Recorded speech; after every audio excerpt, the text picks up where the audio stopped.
Hello again to Mr. Bowman's Fireside Chats, History in Under 10 Minutes. Today's topic, we're going to talk about different groups that were part of the American Revolution. Specifically looking at two groups that we refer to as the Patriots and the Loyalists. First, we'll talk about the Patriots. Patriots were people in the colonies that supported the idea of a rebellion and a revolution against the British government to gain independence as a separate country.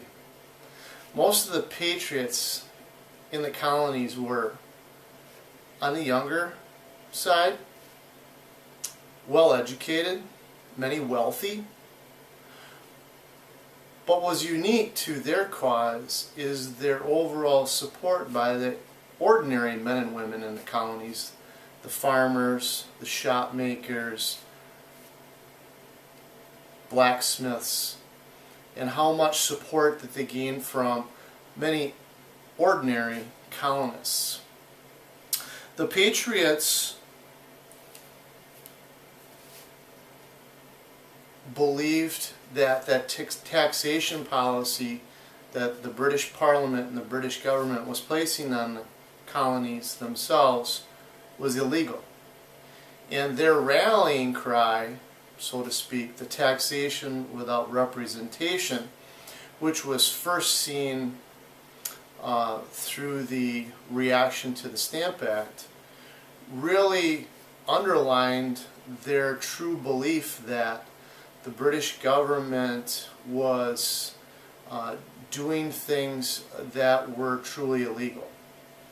That there was not representation of the colonies in Parliament, nor would there ever be representation in Parliament of the colonies due to just the great distance between the North American colonies and England itself. We're very familiar with some of the famous patriots of the day. Ben Franklin, for instance. Paul Revere, not only for Revere's Midnight Ride, but also the famous engraving of the Boston Massacre. We also have Thomas Paine, who is the author of Common Sense, one of the very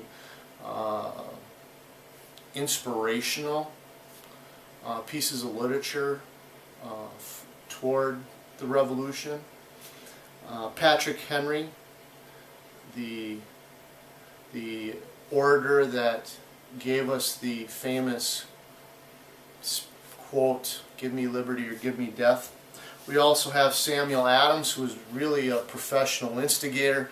John Adams, who will become our second president of the United States. And the Patriots were roughly about 30% of the colonial population at the beginning of the war. And the Patriot group, or the Patriot population in the colonies, really developed over a period of roughly 10 years or so before war breaks out. So now that we know a little bit more about the Patriots, who they were, what their makeup was, where their thought process was, let's take a look at the other side of the coin, and that being the Loyalists.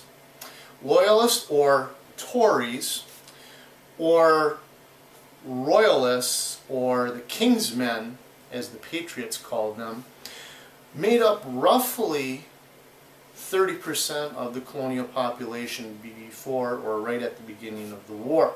Some say as many as 1 in 3 colonial persons were Loyalists. And I've heard numbers 1, 3, 1, 4, 1, 5. But the Loyalist population was considerable. Typically the Loyalist was someone that was a little bit older, someone that was fairly well established, wealthy, many in the merchant industry, and because they're a little older, they're a little wealthier, they're a little bit more conservative, and they're a little bit more skeptical to innovation. And they really thought being this kind of disrespectful to the British Empire was really morally wrong, virtually wrong.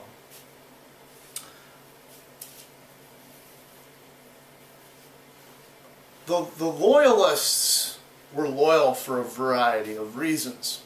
Some of the people in the colonists truly liked being British subjects. They liked being British citizens, and they liked the rights that came with that citizenship. Others had family members or personal or family ties to England. Some of them were very loyal and faithful to the British Empire because of their jobs, or what they did for a living. There was also people that feared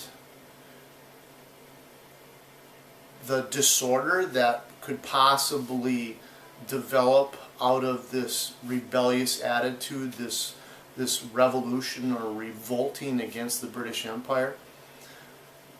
They truly believed that the British Empire virtually represented all British subjects, no matter where they were located on the globe.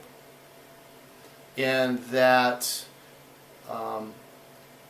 that you would be loyal or respectful to the British Empire because that is what is expected of civil British subjects.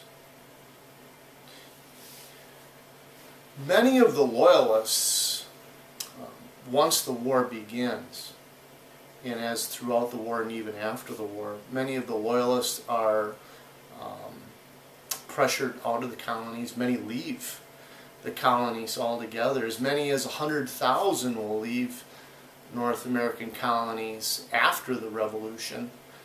But they play a very, very important role in the conflict of the American Revolution, as do Patriots, and as do another group of colonists that we don't talk much about, we won't talk much about here, and that is the moderates or the neutralists, or the people living in the colonies, such as maybe a Quaker in Pennsylvania that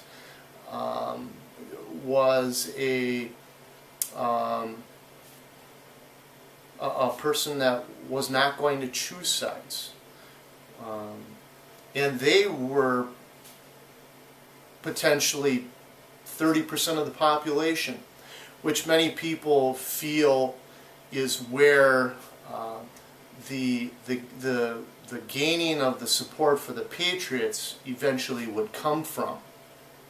So, in a recap, we have different groups of people living in the colonies that have different viewpoints on the eve of the American Revolution. The Patriots are going to be the people that support the desire for independence, and the Loyalists are going to be the people that want to remain loyal to the British Empire. And there's going to be people in the middle, and we'll talk more about them at a later date, and call them moderates, but each one of these groups played a very significant role in the American Revolution. It's Mark Bowman, Mr. Bowman, for Fireside Chats, History in Under 10 Minutes. And this has been a quick recap of the Patriots and Loyalists. We'll see you in class.